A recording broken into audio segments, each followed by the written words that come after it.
Today I'm gonna make Marco Pierre White's practical beef recipe that anyone could make. I'm just joking, it's probably gonna be a bloodbath. Come here. What the is this shit? Hello again.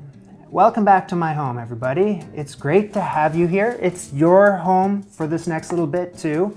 And Marco Pierre White's White Heat. So I bet you thought I was done with this cookbook after the last few.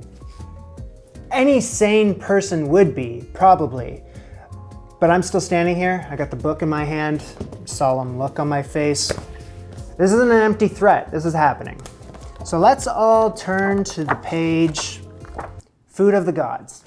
Once you're there, we have made fish and seafood and pig's feet. Today, I went into this book with the attitude of like, Jamie, what do you feel like? So I picked this. Piece of Scotch beef, confit of shallots and garlic with a red wine and shallot sauce. Obviously, it's a long title for a dish, which means it's probably gonna be a long day of cooking in the kitchen. But that's great, because it's gonna be a lot of fun. When people are judging a dish, they look at the meat, not the vegetables. Good meat is crucial to any restaurant, and particularly good beef. The Brits love their beef. A man or a woman orders this dish and she wants a plate of beef, not two silly little slices.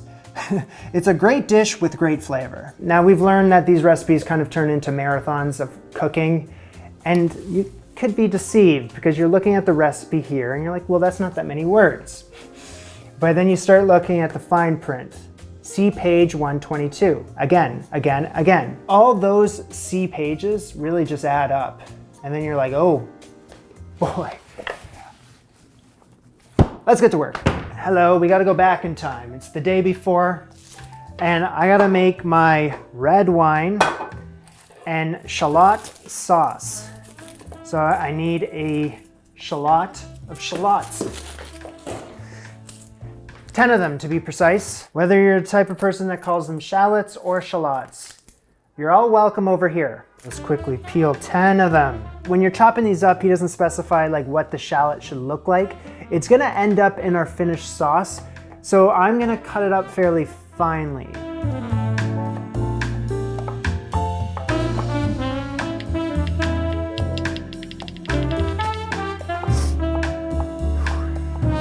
Just a good old-fashioned courtesy chop, just to make sure, you know. 10 chopped shallots, that's a personal record. 1 3/4 cup of red wine. He doesn't specify, so I went with a Bordeaux.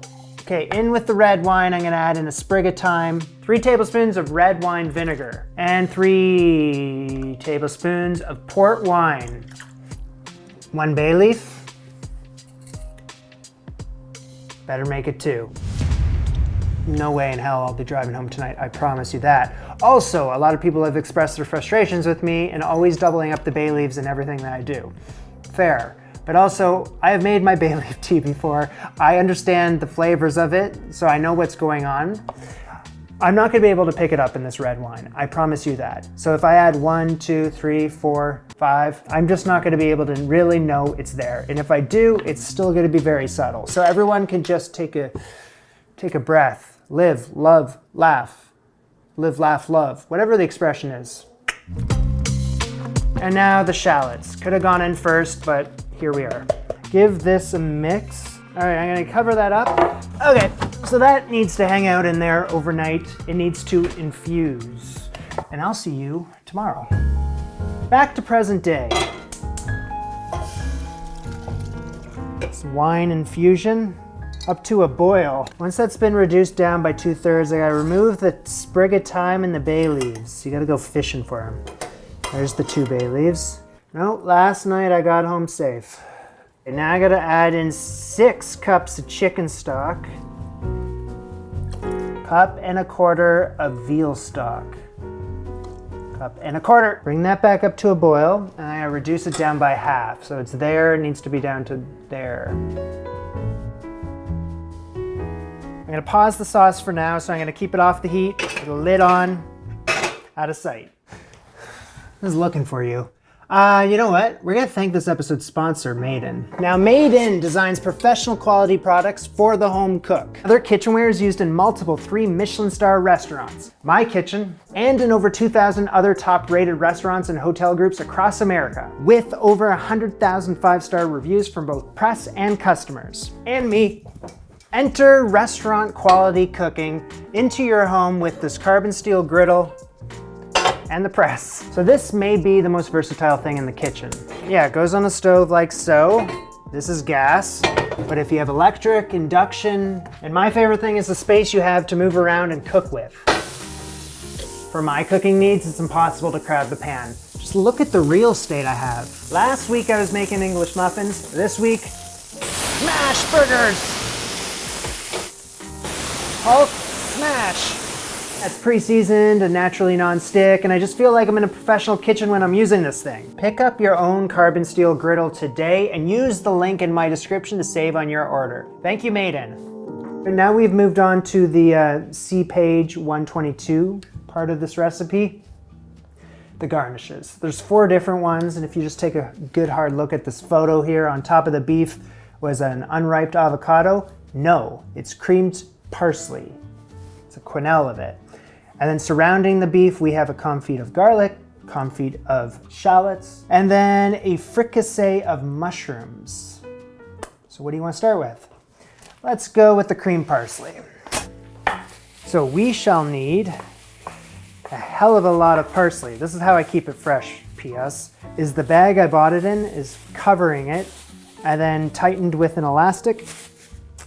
And then in this jar, there's water, and I've submerged the ends. So I was gonna make this recipe last week, so this parsley's been in the fridge for a full 7 days. And it looks just as good as it did when I bought it. So that is a testament to that method there. That is the parsley fresher keeper. So he says I need around 6 cups of parsley sprigs. I bought 4 different bunches of it. I would like to think that that would be enough. 1, 2, 3, 4, 5, 6.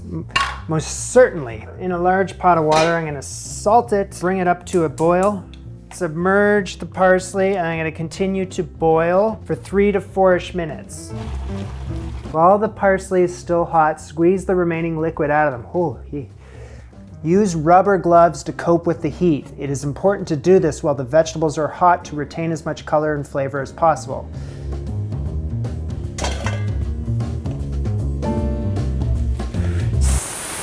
Saucy! That is hot, even with the gloves on. Marco wants me to do it, I gotta do it. You don't want to see him when he's angry.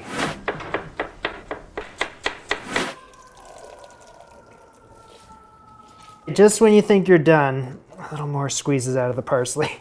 That's all that remains, right there. Could we beam in the Whiz Kid? Thank you. Locked, loaded.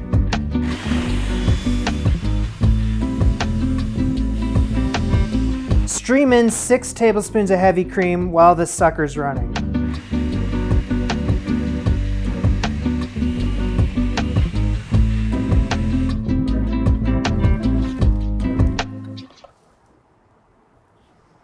Doesn't necessarily look like the... Oh!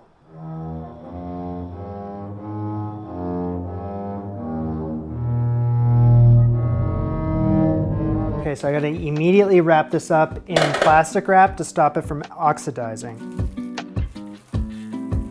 We're not done with that thing yet. It's gonna hang out in the fridge till I need it, but it wasn't looking exactly like Marco has in the photo, but now I realize that's okay because there's more things I gotta do. Down the road. All right, so I think it would make most sense for me to move on to the confit of garlic and shallots. Shallots. I can't pick a side when it comes to that word. When you're in my position, you're saying this out loud on the show, you're gonna upset people on both sides. So for me today, I think I just need to run with shallots.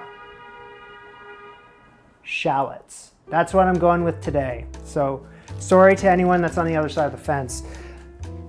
I only have 5 shallots remaining after I used 10 of them yesterday. And Marco says I need 12 of them, but that's gonna serve 4 people. I don't need that many. So half the recipe. Perfect. That's gonna go with the garlic as well. I'll just half that. 3, 4, 5, 6.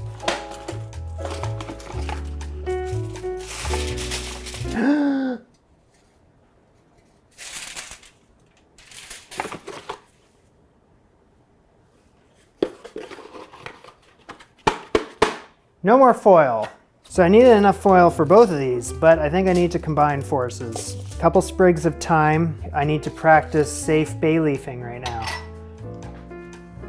He says half a bay leaf, 1 bay leaf, but I'm halving the recipe, half a bay leaf.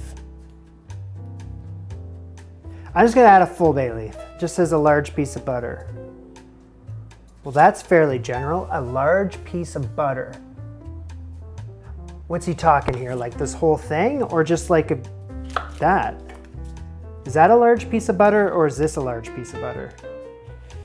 Okay, riddle me this.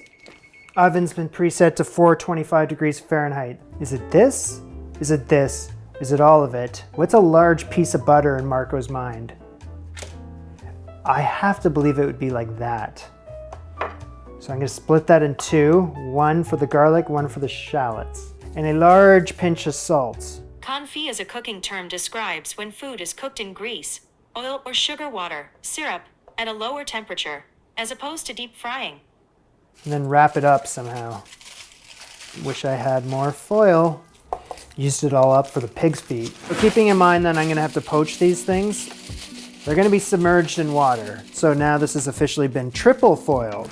What can you use as a substitute for tin foil? Parchment paper can be used as a substitute for tin foil in the oven. This might be a faux pas to Marco, but this is all I can do unless I have to run to the store. Definitely don't feel like doing that right now. On a baking tray, I need a bed of rock salt. Happy with that bed, and that's gonna be cozy for that, yes.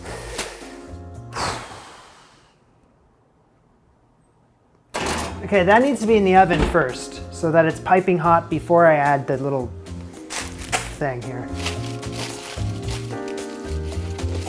Update with this thing here, I got rid of the foil. It just wasn't working for me. We're going full parchment paper. 425 degrees F. Onto the bed of rock salt. 20 minutes for the garlic, 30 minutes for the shallots. It's gonna work. So we're gonna move on to our fricassee of mushrooms. And I've read it over, and I read it over again, and it's very finicky. Now he's only giving you a specific amount of time to get this done, and then it has to be served immediately. So there is some sort of like forethought that has to go into this before I make it. The thing is that this would be done in a kitchen where someone is tending to this and then someone's tending to the beef. But I'm gonna be doing everything while filming myself. So I think I will make this mushroom thing up into a certain point, and then that part of the recipe that requires immediacy, I will reserve till the end once the beef is cooked. I think that sounds like a plan. This is the mushroom I'm using today. This is the first time for me. These are chanterelle mushrooms. You know, not the cheapest mushroom of the bunch. Chef Marco loves the expensive mushrooms because he had me using the morels for the pig's foot recipe. It's coming out of my per diem. Now with my shroom broom, I brushed off as much of the crap as I could, but you just gotta be very careful when you're using something like this because these are they're very soft, and any sudden movement, you could just tear one. So I didn't want to do that. Any of these mushrooms that I find are just a bit too big, let me just trim them down to size a bit. Oh, don't get tired, Jamie, you're almost at the finish line. So instead of 8 ounces of mushrooms, why don't you go with 4 ounces of only the nicest looking mushrooms you got. That's what I'll take, and I'll save the others for a dinner that is not filmed. I know I'll be okay once I start going here, but I just like, how do you proceed? Bowl me. Thank you. 2 tomatoes into my bowl, and unbeknownst to you, I was boiling up some water. I pour that on top. After like 10 seconds, I'm gonna remove those tomatoes. And of course, the skin just easily peels off. Okay, so just quickly interrupt this message here for the confit of, now when it comes to the garlic here, I'm looking for soft, but not mushy. It is unbelievably hot. That's okay. Shallots need to go back in there for another 10 minutes. Keep the garlic secret, keep it safe. How about it just like in the microwave? Don't let me forget. Where was I? Tomatoes, yes. Slice them crosswise, remove the seeds, finely dice them. Diced. All right, so back to these shallots here. And they have, those shallots look incredible. That rock salt is so hot. Really heats up the base of that. These need to be soft but not mushy. I would say that they are perfect. I'm gonna keep those warm. Buttery hands, along with the garlic and the rock salt. Good job, rock salt. Here's a quick little thing I gotta do. I'm gonna throw some butter, any amount, into a little pan here, melt it on medium-high heat. Once it melts, you can see the separation between the butter on the bottom and the milky residue on the top. Look at that, it starts to foam on top. I'm gonna scoop that off. There we go, clarified butter. Okay. One last thing. So I need a 10-ounce ribeye of Scotch beef. Scotch beef, what the hell is that? I had a hell of a time looking for that around this city. Honestly, I just looked really quickly and I was like, you know what, I'm not gonna find that here. Because you gotta keep in mind that Marco here is British. So Scotch beef is a brand of beef that comes from selected Scottish farmers that have the best practices for animal welfare. So yeah, I'm not gonna find that here, so I just went to the butcher that I trust that has great practices for animal welfare and picked up a cut of ribeye. Scotch beef without the scotch. I season the beef heavily, both sides of course, salt and pepper, white pepper, because Marco loves white pepper. Marco Pierre White pepper. That's lame. I gotta season it all very heavily, just kind of get it all up in there. Marco says nothing about letting this rest at room temperature for half an hour. He probably assumes that I should know that kind of thing, and luckily I do. And then I'm gonna let the salt and pepper just kind of do its thing here. Wash the mittens. We just need one last little pep talk before it's game time, because there's lots to do at around exactly the same time. So I have to figure out how to do that. So this is what you came for. So allow me to refresh your memory. Here's the fricassee of mushrooms. That needs to be cooked and then served immediately. I have the creamed parsley, same deal. This is the, what is this? The shallot and red wine sauce. One last thing I gotta do for that. And then the beef. Obviously you gotta cook that. You want that nice and hot for when I eat it. So this is everything that has to happen. It has to happen right now. That's it. That's the end of the pep talk. So let's play ball. Coming in at the top right corner is the sauce. I'm gonna reheat that, bring it up to a simmer. I choose fricassee of mushrooms. So 2 tablespoons of butter. On a low heat, we're gonna melt the butter. 1 heaping teaspoon of finely chopped shallots. Take you, Chuck. I gotta sweat these down until they're softened but not browned. You know what he meant? Is a tablespoon of butter to start, and then you add in another tablespoon. So yeah, that's my bad, easy fix. So I'm gonna turn that up to a medium-high heat, add the mushrooms. Only 1 minute. I'm just looking out for the liquid from the mushrooms. Once that emerges, I gotta do something. So we gotta strain that. Is it straining? Oh, it is. Oh, it is. Oh, it is totally straining. Okay. Return that back to the pan with the remaining butter, which is another tablespoon-ish. There, that's a tablespoon in total. What do I do? Medium-high heat again for an additional minute. Got it. Briefly pause that. Off the heat for now until I do some more things. This creamed parsley. I'm gonna break this back up again. It has to be on a dry pan, and I have to heat it back up until it's warmed all the way through. So keep an eye on that. Here we go. One last pan, high-ish, medium-high heat, around a tablespoon of clarified butter. So with my steak here, this is about 1 inch thick, so I'm gonna guesstimate around 6-ish minutes in total, 6 to 7 minutes in total, but I'm gonna be flipping it every minute or so, trusting the thermometer in the end, 130 degrees Fahrenheit. That's when I'm gonna take it off. Once I add this steak, I gotta turn the fan on, so I will see you on the other side. Well, I'll still see you, but like you won't be able to hear anything. Oh, and we add the steak going away.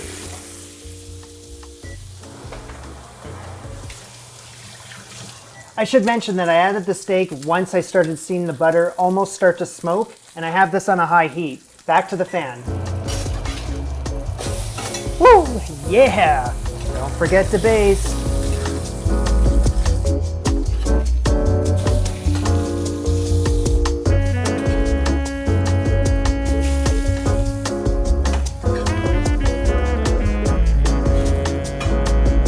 The mayhem is over. We can focus on the last few little items on our list. So I gotta add a tablespoon of butter into the sauce and incorporate it by making waves. Yeah, then you have to taste it. Hot, add some salt, white pepper. Okay, sauce is done. Now what? Oh, the fricassee. Half a teaspoon of chopped chives. So I have the tomatoes, but I only need half of them now because I have half the recipes. And then I just cook that until the tomatoes are warmed all the way through. Okay.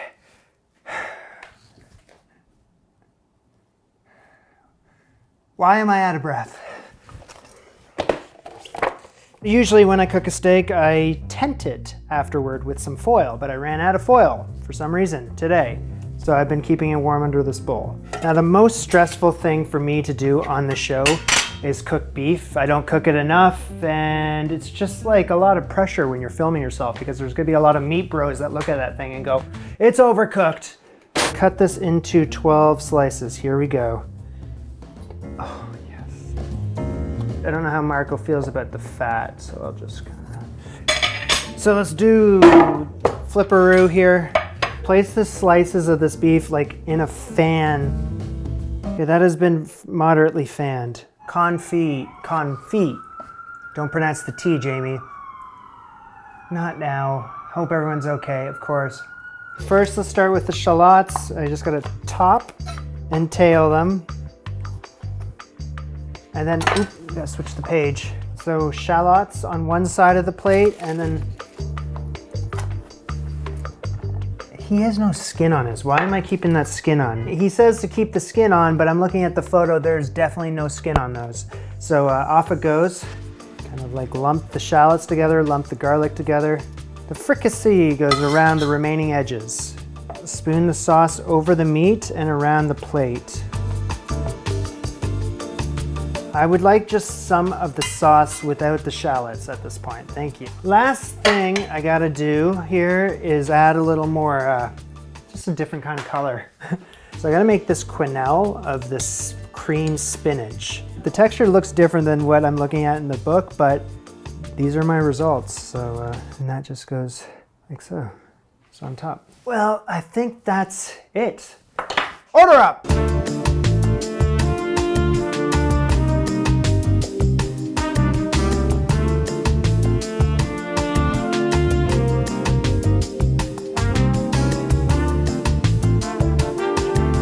Admittedly, I think I made the plate a little too saucy.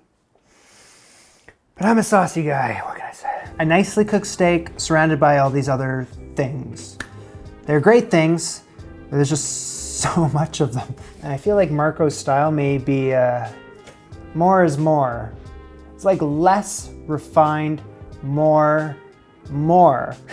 I will sound like a dork if I go into each and every one of these components because there's so many of them, and with my limited amount of describing words that I have, I'll do my best. Steak. It was great. I really like that sauce, the wine sauce. It goes really well with the steak because it has like this sweet acidity to it. I like when a sauce has that because it has the wine, the red wine vinegar, the shallots, back to shallots, I see, and then the port wine, but then you add in a little richness with the veal stock and such. I sound like a dork. I felt like the sauce really complemented the steak very well. Because the steak's very heavy and then the sauce was like added a little bit of a zing to it. Sweetness, tanginess, acidity. I think the garlic may have been one of my highlights. It's so flavorful, soft. I like that technique, the confit with the shallots and the garlic. That was great. I'm gonna try that method outside of the show. I found the mushroom fricassee may have been a bit fussy to make, but I liked it on the plate. Those mushrooms, like meaty and chewy and savory. This parsley thing here, the creamed parsley, I couldn't match the texture to what Marco has here. I mean, it's a photo, so it's hard to know for sure, but his looks just smoother and more of a puree, where mine was like a grainy-esque, kind of stringy. It's like stringy. And I didn't think I was gonna like it. Like if I had it on its own, I was like, no, not for me. But then I had it on the plate and then I take back my complaint. I feel like the plates that he uses for these photos really benefits him because he's got the rim around here. He's got all this food and it's contained in there, but like if you're using my plates, there's no rim, so everything is just spread out. It just looks kind of ridiculous. I hope that we all understand what I was trying to go for, because if you just put the photos side by side up like that, you can see the vision, right? I think that's gonna wrap this one up. So I will see you back here this time next week. Sound good? This was Jamie and Marco. Bon appetit. Au revoir. Yeah, come here. What the is this shit?